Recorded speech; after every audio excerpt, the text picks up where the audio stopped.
Thank you everyone for tuning in today. My name is Sterling Wong, broker of record for Search Realty, where agents become top producers. Today, I'm very excited to have our guest today, Jason Xerri, because every time when agents hear that, Jay, that you've gotten 6% on your listings, they all want to know exactly what are you doing, how are you doing it, and how can they also charge this type of commission rates in a market where agents are constantly cutting their commission. So Jason has started his career with Search Realty and continues to hit new levels, new goals, and new records. So to share it all with you, everybody, meet Jay Xerri. Jay, how are you doing? Good, thanks. Good. Thank you. Thanks for coming on the show. So, no problem, buddy. At the beginning of every show, we ask our guests 5 icebreaker questions so the audience can get to know you and know a little bit about your background. Okay. So can you tell them, how long have you been a realtor for? Been a real estate agent since 2014. So 8 years now, 10, almost 10. Or Okay. 8 to almost 9, sorry. Okay, and how did you get into real estate? And the reason why I phrase it like this, because nobody wakes up saying, I want to be a realtor when I grow up. Was not liking the career I was currently in. A lot of my friends actually joined your brokerage when you first started out and saw them doing well in the industry, and I decided to give it a try myself. I did have a couple of real estate properties on the go as well, so thought, why not give it a try? Why not get into dip into real estate? The crazy world of real estate, right? The dark side, yeah. And so what brought you to Search Realty? Your cousin, my good friend, Alan, right, recommended your place and talked a lot about the leads that you had going. And at that time, made the most sense. It was the only thing out there. I think at the time, you were probably the only one doing leads back then. So that was main reason why I joined. I needed people to work with and speak to. So your lead system is what brought me there. Cool. And how long did it take for you to become successful in real estate? I think I was doing pretty well with the rental leads. I started off. I thought that was an excellent way of getting used to the real estate market. Did that for a few months and that kept me very busy. I think the following year though, so all of 2014, 2015 was mostly rental leads and getting into the buyer leads.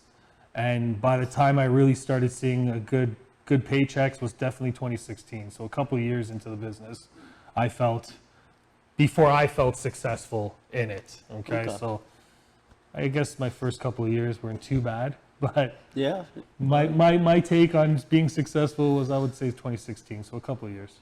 Okay. Thank you for sharing that. And why do you think most agents fail?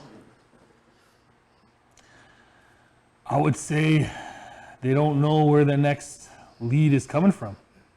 I think, you got to be in front of people and talking to people. And if you don't have that rapport with random people that you can meet off the street, if you can't do that, and if you don't have people to talk to generate business from, I think that's probably the number one reason why most agents don't do well in it. Right? Yeah, no, I 100% agree with that. All right, so let's get into the meat and potatoes here. So we hear so many times realtors today, they could barely get 1%. What made you think that you can get 6%, versus full pop 5%? What gave you the confidence? The tools you got, the presentations you guys put together. I follow that to a T. Learned from good old Joseph back there, who helped coach me, help fine tune that presentation and pinpoint the right areas to focus on, and to show that value to the client. If you show the value to the client, that's what's going to help them decide, because I don't force them to do 6%. they choose that on their own. I don't force it. I just explain to them what we can offer, and they like what we can offer. Okay, before we talk about commission, backtracking, first you need to get the listing appointment. What are some tips you could share for closing for the listing appointment, especially when working with online leads? You don't really know them very well. What are some tips you could share to solidify that listing appointment?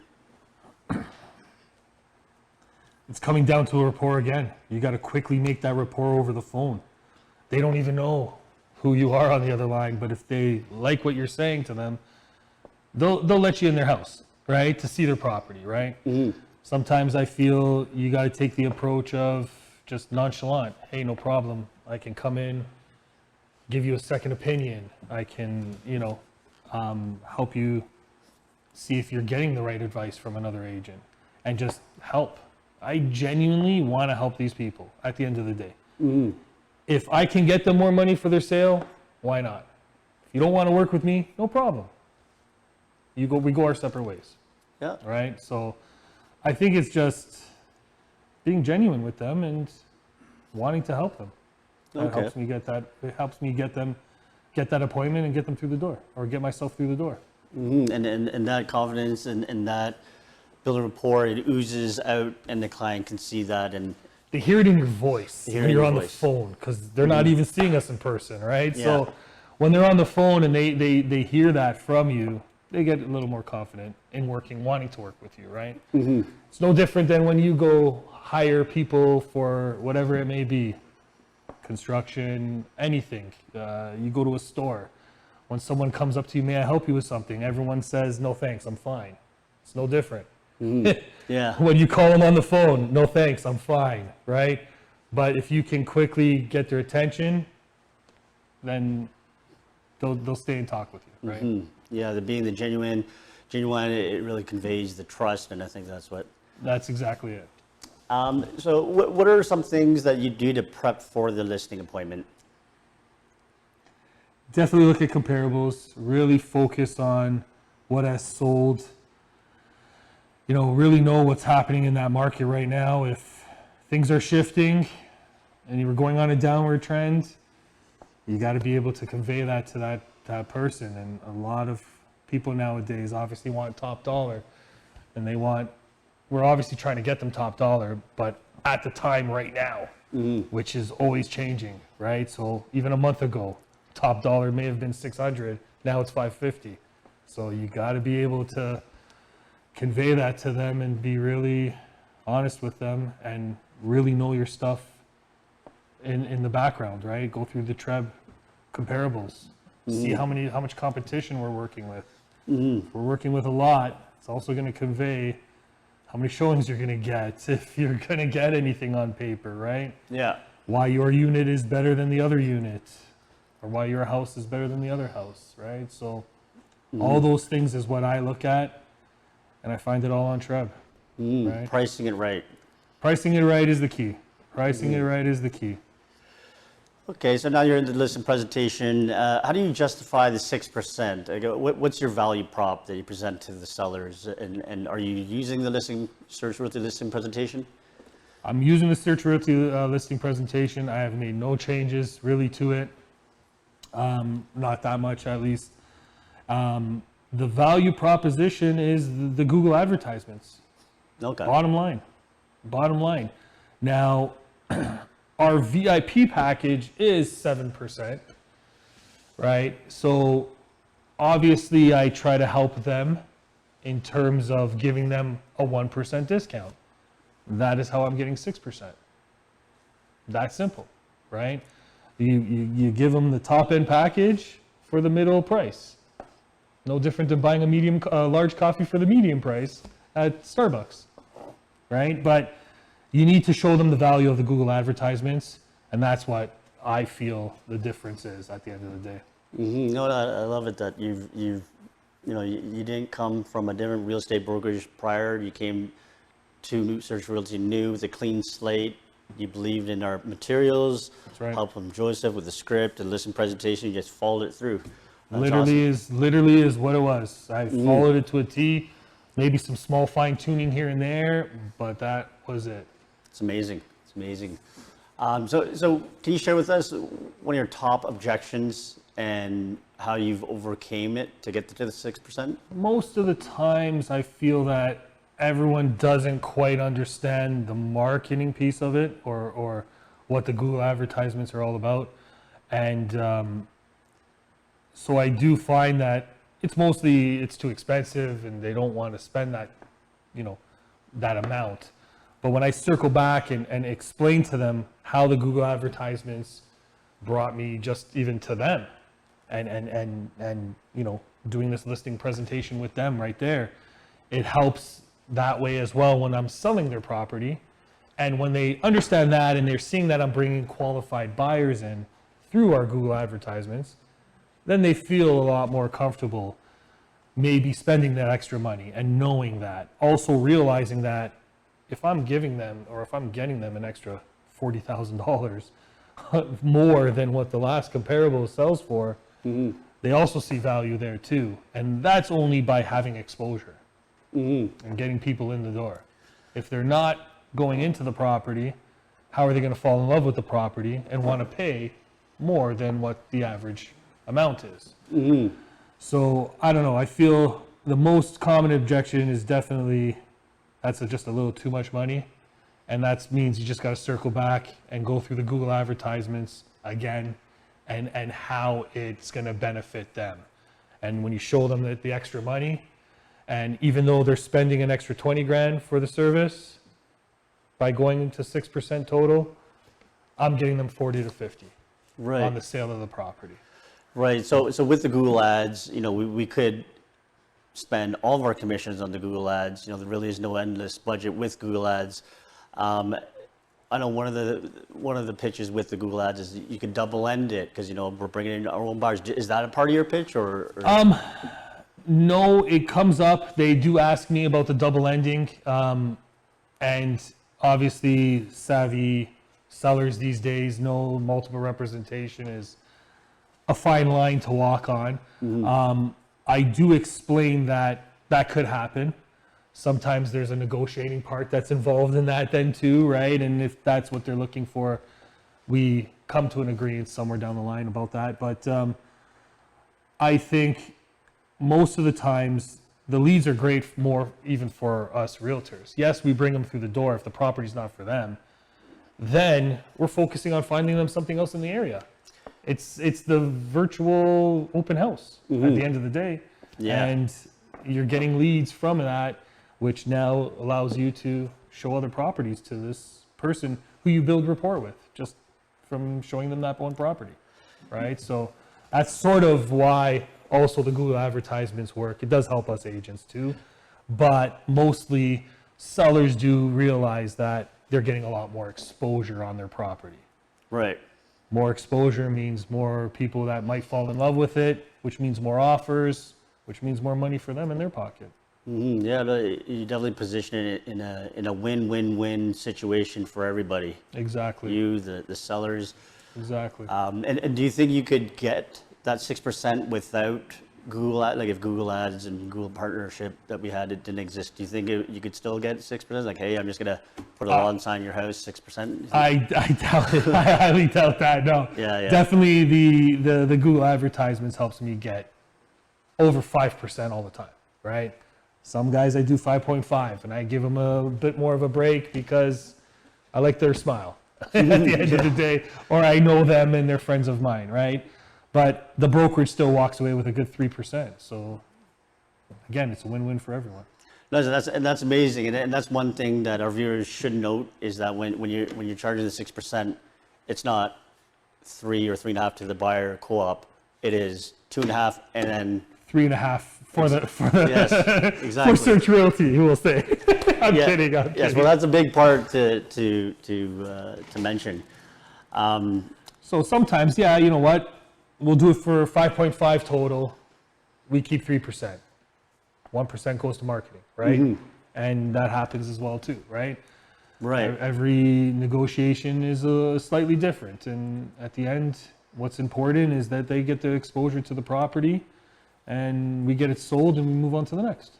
And to all the viewers, if there is any sellers listening to this, like we said, you could lose your shirt. Jay could lose his shirt with all the Google ads. And at the end of the day, it's what the seller wants in your pocket, like you said. So if there is any, sellers tuning into this conversation. Yeah, keep in mind, it sometimes the house doesn't sell for whatever reason, and there's no risk to the seller. Comes out of our pockets, us realtors' pocket, right? So Right. I could be out thousands of dollars on all the marketing, The liability factors there. and they walk away with nothing except exposure to their property, people walking through their property, and I'm out the thousands of dollars of bills, right? So that's definitely another benefit that a seller has not really any risk to it, right? But I think that's a good, really like a background scene on how like you're risking your wallet to yield them a higher top dollar, where the average realtor will just listen to MLS, not spend anything, and still charge 5%. Right. You're Still actually charge 5%, or even take their 1% and be happy and not really do anything to the listing, right? Here, I'm genuinely wanting to get it sold for you so that you can have top dollar and move on, right? So now let's work post sale. Now you sold the property. How are your clients at the end after the sale, having paid 6%? Like, we're all happy, or are they like, oh, why did I pay 6%? Or do they ever ask, hey, let me see these Google ads that you're talking about? Never been asked once. I do get a lovely report of it though, thanks to Elisa and the team in the background there. And I do have that proof to show them that the Google advertisements were completed, right? But I've never had one complaint yet. That's great. And when you're showing them, $100,000 more than what the last property sold for, or 40 grand more, 50 grand more, whatever the number is compared to that last comparable, they got nothing to worry about. They really don't, right? So they're always happy. They're always happy. Right, but if they did want to see the proof, you can provide. You do the proof. provide a report to me, which I hold on to. I save it in their file, and it's always there. It's always there if they ever want to see how many leads were generated and calls were made and so on and so forth, impressions that were there on the property. So yeah, I think with the current market conditions, listings staying on the market for a little bit longer, I think the service that you're providing is really now, before a hot market, you put a lawn sign in the front lawn, it'll sell. But now, now marketing is more important to sellers now, and I think you're only going to thrive in this kind of market. I think so too. I do think so too. Now the question is, how much do you spend on the advertisements? Because it can go longer than 2 weeks or a month, right? So that's something to now remember as well. So Jay, yeah, thank you so much for sharing this great information with us. I know our viewers took a lot of good tips with them today. Our closing question: one piece of advice you would like to share with realtors today? Genuinely want to help them. Build rapport. And if you ultimately have their best interest in mind, the real estate gods will give it to you. That's right. That's it. That's literally it. If you genuinely want to help them, then the real estate gods will help you. Yeah, they know that it's not like you're not putting on a show. You genuinely want to help them. I literally do. Right, the faster they get out of their property and get to where they want to be because they're downsizing or because whatever it is, they want to be closer to family. That's my ultimate goal, is to help them get there. And if they get there and they get top dollar for it, they'll be happy. And the best part about it is they tell their friends, which helps, bring you business. Exactly. Right. So yeah, thanks a lot for sharing this and joining us today, and congratulations on all your success and your continued success. Thank you very much. No Thanks problem. for having me. Thanks for coming. And for all the viewers out there, this is the end of today's episode. tune in and subscribe to our social media channels to keep up to date with our latest content from our top producers. Till then, Sterling signing off.